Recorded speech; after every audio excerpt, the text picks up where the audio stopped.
The Inner Journey Through the Unconscious and the Process of Self-Realization by John Gallagher. The Inner Journey. The inner journey is a journey through our unconscious psyche. It is a voyage of self-discovery and self-transformation. The unconscious is revealed, examined, and assimilated through dream interpretation or forms of active imagination, writing poetry or producing artwork, etc. As we bring our unconscious into consciousness, we are integrating our shadow, which contains unknown or repressed aspects of ourselves. This is a process of self-realization and personality development with the goal of becoming a whole person. This is also known as individuation. Individuation is the process of becoming a whole, unique individual. The hero's journey. The unconscious will use any medium available to express itself, relate to our conscious ego, and bring itself into consciousness. Myth is a medium used by the unconscious for this purpose. It provides us with a cultural context by which we can relate to the symbolism and structure of our individual dreams, and thus give meaning to our dreams. Myths are public dreams, dreams are private myths. Joseph Campbell described the inner journey as the hero's journey in his book, The Hero with a Thousand Faces. Campbell was a comparative mythologist who, after extensive study of the world mythologies, came to the understanding that numerous myths have a common underlying structure, which he termed monomyth. A hero ventures forth from the world of common day into a region of supernatural wonder. Fabulous forces are there encountered, and a decisive victory is won. The hero comes back from this mysterious adventure with the power to bestow boons on his fellow man. The mysterious adventure is the hero's inner journey through his or her own psyche. The psyche. The psyche is a system of interrelated parts. Individuation is the process of bringing these parts into consciousness and integrating them to achieve wholeness and maturity. An integrated and balanced mind is desirable for optimum psychological functioning and enhanced cognition. And when the lower mind or human personality has been brought into consciousness, one is elevated into higher consciousness. Ego consciousness or I consciousness is our conscious mind and personal aspect of the psyche. Ego consciousness is our self-awareness and contains all that is conscious in our personality, with the ego as its centre, who is the subject and will of conscious life. We identify ourselves with our ego consciousness and what we are conscious of ourselves to be.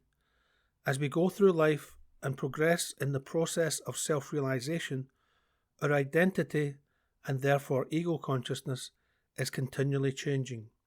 I and Mother are one. I am John. I am my body. I am my mind. I am consciousness. I am energy. The persona is the mask we present to the world and the identity we develop through the process of imitation, socialization, genderization, and role modeling to achieve adaptation with the collective.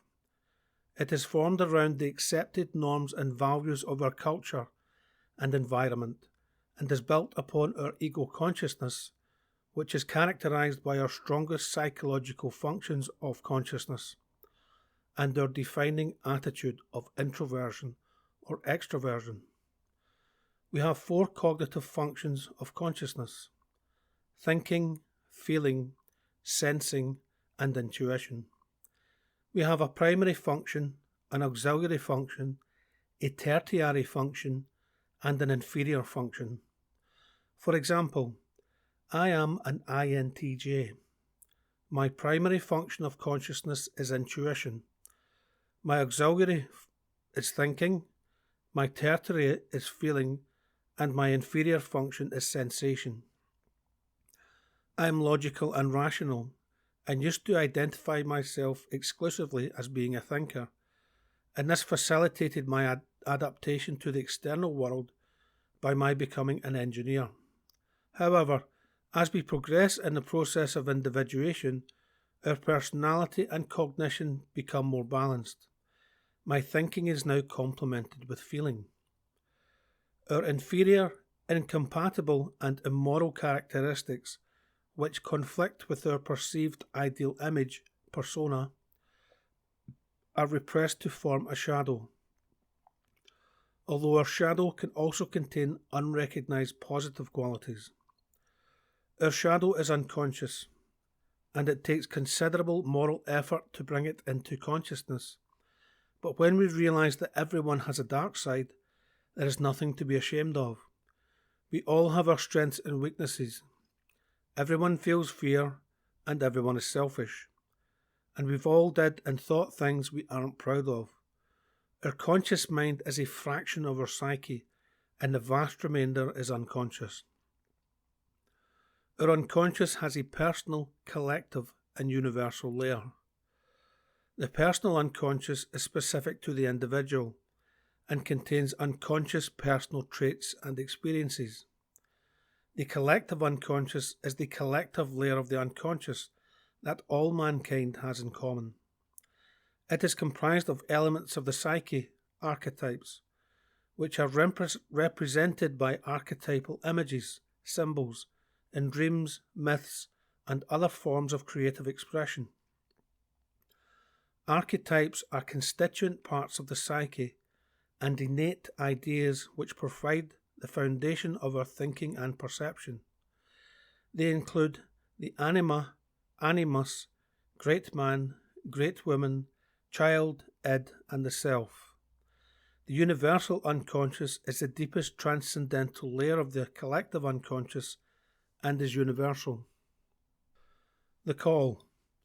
The actual process of individuation, the conscious coming to terms with one's own inner centre, psychic nucleus or self, generally begins with the wounding of the personality and the suffering that accompanies it. This initial shock amounts to a sort of call, although it is not often recognised as such. On the contrary, the ego feels hampered in its will or its desire and usually projects the obstruction onto something external. That is, the ego accuses God or the economic situation or the boss or the marriage partner of being responsible for whatever is obstructing it. Or perhaps everything seems outwardly all right, but beneath the surface a person is suffering from a deadly boredom that makes everything seem meaningless and empty. Many myths and fairy tales symbolically describe this initial stage in the process of individuation by telling of a king who has fallen ill or grown old. The midlife crisis is a call to the inner journey, individuation, and self-transformation. The inner journey is preceded by an outbreak of neurosis and the dissolution of the persona. Energy or libido is withdrawn from external aims and activities when a person no longer feels they can function in the world as they are, cannot see any way forward in life, or life has become meaningless. The conflict, dissociation, and depression experienced by the individual may be representative of the one-sidedness and disharmony of culture in general. It is more deeply felt by people who are less able to conform to a materialistic society that excludes and denies our transpersonal identity and lives by a persona myth only. Get a job, become your job, make money, marry, produce children, and then die without knowing who you really are or what your life meant, and leave a legacy of destruction on the planet for your children to enjoy. There are vast masses of the population who, despite their notorious unconsciousness, never get anywhere near a neurosis. The few who are smitten by such a fate are really persons of the higher type who, for one reason or another, have remained too long on a primitive level. Their nature does not, in the long run, tolerate persistence in what is for them an unnatural torpor. As a result of their narrow conscious outlook and their cramped existence, they save energy bit by bit. It accumulates in the unconscious and finally explodes in the form of a more or less acute neurosis. Dark night of the soul. Carl Jung referred to such a crisis as the night sea journey. The night sea journey is an archetypal motif in mythology, psychologically associated with depression and the loss of energy characteristic of neurosis. Mythologically, the night sea journey motif usually involves being swallowed by a dragon or sea monster. In the language of the mystics, it is the dark night of the soul. Jung interpreted such legends symbolically as illustrations of the repressive movement of energy in an outbreak of neurosis and its potential progression. This is characterized by the withdrawal of libido from external drive when the conscious attitude collapses and a person's energy is directed inwardly to seek a resolution. A collapse of the conscious attitude is no small matter. It always feels like the end of the world, as though everything had tumbled back into original chaos. One feels delivered up, disoriented, like a rudderless ship that is abandoned to the moods of the elements. So at least it seems. In reality, however, one has fallen back upon the collective unconscious, which now takes over the leadership. We could multiply examples of cases where, at the critical moment, a saving thought, a vision, an inner voice, a dream, came with irresistible power of conviction and gave life a new direction. The moment of eruption can be very sudden, so that consciousness is instantaneously flooded with extremely strange and apparently quite unsuspected contents. That is how it looks to the layman and even to the person concerned, but the experienced observer knows that psychological events are never sudden. In reality, the eruption has been preparing for many years, often for half a lifetime, and already in childhood all sorts of remarkable signs could have been detected which, in more or less symbolic fashion, hinted at abnormal future developments. Dream symbols. The shadow represents unknown or repressed qualities of our personality and usually appears as a man in men's dreams and a woman in women's dreams. The anima represents the feminine side of a person and is associated with feeling and intuition. The animus represents the masculine side of a person and is associated with thinking and sensation. The anima is a female figure and the animus is a male figure. When the tertiary function of consciousness is coming into consciousness, the anima or animus will appear, and one is initiated into the process of individuation. The initiation dream may be in the form of a disastrous journey or dreaded impasse, in which our conscious mind, in the form of a ship or vehicle of some kind, cannot take us any further. Our ego consciousness is undermined, and our unconscious comes to the rescue with guidance which enables us to resume our journey and move forward again. The anima and animus are also messengers who convey communications and wisdom from our unconscious.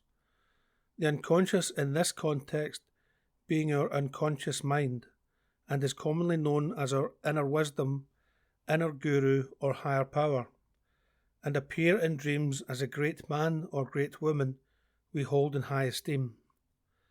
When the anima or animus has been sufficiently integrated, the great man or great woman will follow. The great man is a sublime patriarchal figure, and the great woman is a sublime matriarchal figure. They are awe-inspiring and invoke our father and mother instincts. The conscious mind comes under the spell of the great man and great woman, and submits willingly to the wisdom and guidance of the unconscious, which leads to a union of ego consciousness with the unconscious. The inner guru will then guide a person to self-realization. This is represented by the child archetype, which symbolizes an integrated personality with 4 differentiated cognitive functions of consciousness: thinking, feeling, sensing, and intuition. The child also represents the union of ego consciousness with the unconscious. The union of the unconscious with ego consciousness is not to be sought prematurely, however, as the ego will be susceptible to identifying with the unconscious, which is a collective component and transpersonal aspect of the psyche. Identification with the unconscious causes inflation of the personality, and in some cases has produced permanent psychosis. A healthy, mature, and developed ego consciousness with a strong personal identity will recover from a union with the unconscious, regaining its personal identity, and work in conjunction with the unconscious. The unconscious also carries a shadow and must also be integrated to achieve wholeness. The collective shadow is our repressed emotional nature, impulses and desires which come from the id. The id is the source of instinctual impulses and appears as an animal in dreams. The self is the transcendental centre of the unconscious and is our essence. Symbols of the self include the sun, fire, sky, and water. The self will appear in our dreams when we have achieved a union with our unconscious. As our identity shifts to the self, we transcend the lower mind and achieve higher consciousness. That is to say, we no longer identify with our thoughts, feelings, and sensations. We are the awareness of our thoughts, feelings, and sensations. We are awareness. We are consciousness. Further integration of the unconscious through the inner journey produces an individual with an integrated personality who is one with nature and is directed from within. Becoming a whole, unique, transcended person is the goal, but the journey never ends. We are always becoming and discovering. Individuation.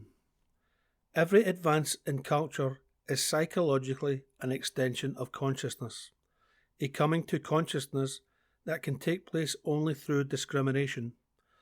Therefore, an advance always begins with individuation, that is to say, with the individual, conscious of his isolation, cutting a new path through hitherto untrodden territory. To do this, he must first return to the fundamental facts of his own being, irrespective of all authority and tradition, and allow himself to become conscious of his distinctiveness. If he succeeds in giving collective validity to his widened consciousness, he creates a tension of opposites that provides the stimulation which culture needs for its further progress. Individuation marks a departure from a person's drive to develop and differentiate their strongest psychological functions and form their persona to achieve specialization in the first half of life. It is a drive for selfhood and wholeness in the personality, and a giving up of our old persona identity, which we form to become a utility and function for the collective, and integrate the unconscious aspects of ourselves contained in our shadow, which we identify in others through projection. It is a shift in adaptation from the external world, collective values, and cultural consciousness to our inner world and the unconscious. The hero's journey is an archetypal story describing the process of individuation. This process is the ego's confrontation and assimilation of the unconscious, leading to an unfolding and integration of the whole unique personality to form a synthesis of opposites in the psyche, with the self as a transcendent and unifying centre, of which the ego becomes a part of the whole. Individuation is a psychic metamorphosis that expands our ego consciousness by integrating our shadow and shifts our perceived centre of the psyche from the ego to the self, which is the centre of the unconscious and the regulating core of the psyche. The self is the psyche's transcendental inner sun and source of subtle energy, and is our essence. This shift is experienced as a Copernican revolution within the psyche, and as a quickening of maturation and widening of consciousness. The ego loses its perceived centrality within the psyche while remaining the centre of consciousness, and becomes an integrated ego consciousness with four differentiated functions of consciousness. Ego consciousness takes its place as a satellite of the unconscious, whose centre is the self, which is the true centre of the psyche. A centred and integrated personality is now informed and directed from within. The self. God is an intelligible sphere, a sphere known to mind, not to the senses, whose centre is everywhere and whose circumference nowhere. The self is the transpersonal centre of our psyche, and the transpersonal centre of every psyche, the ground of all being. True brotherhood comes from this intuitive awareness that the core of our being is the transcendental core of all mankind. This awareness pierces through uniqueness and differences of race, colour, creed, class, gender, sexuality, etc., and into the very heart of a person and all beings. This is the principle of unity that underlies all creation. Oneness and diversity can be experienced without contradiction. The self is our essence and is our energy. Our essence is an energy field, which is part of a universal energy field. Synchronicity. The universal energy field pervades the cosmos and connects all things. How do we know this universal field? By its effects. Gravity is analogous to the universal field, in that it is also an invisible force which we know by its effects. We can't observe gravity directly with the senses, but we can observe how matter is affected by it.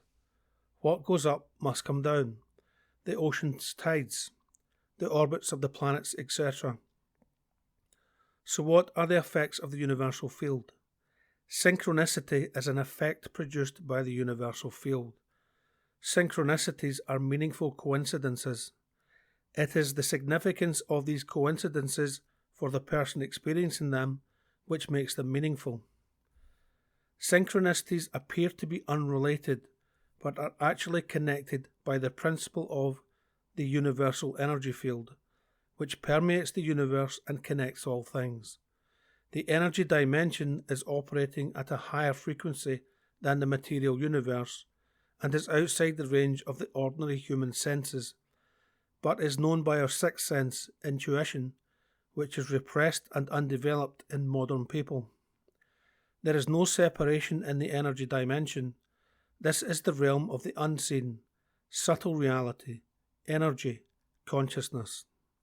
Space is the metaphysical or immaterial aspect of a single entity we call the universe. Objects and people only appear to be separated by space. A person is not encapsulated in a physical body, and mental processes are not confined within the human brain. Our fields extend beyond our physical bodies. Our minds are interacting subconsciously and non-locally, which give rise to synchronistic experiences. Everything is connected by the universal field. Self-realization. The universal energy field is universal consciousness. Our brain is the physical and impermanent aspect of the psyche, and our energy is the transcendental and eternal aspect of the psyche. The brain does not produce consciousness. The brain is a function of consciousness, giving us a temporal experience. We are consciousness. We are an energy form having a human experience. Our consciousness is an aspect of universal consciousness. Universal consciousness is the self. The self is our transpersonal identity. Self-realization occurs when we overcome our anxiety and illusion of the other. When one achieves self-realization, one's individual ego consciousness joins with the self and becomes part of the collective. One mind becomes part of the universal mind. We are all one. As self-realized and aware individuals, we experience oneness in a differentiated unity. Objects and people are clearly differentiated, but are all part of the self. The bliss of being we experienced unconsciously in our infancy is experienced consciously in adulthood. When we achieve self-realization, we don't lose ourselves in the collective. We retain our individual identity and personal agency. We lose our separation from people. We gain greater empathy for people. We enjoy greater intimacy and enhanced relations with people. We are children of the universe. I'm John Gallagher, and my website address is johngallagher.online.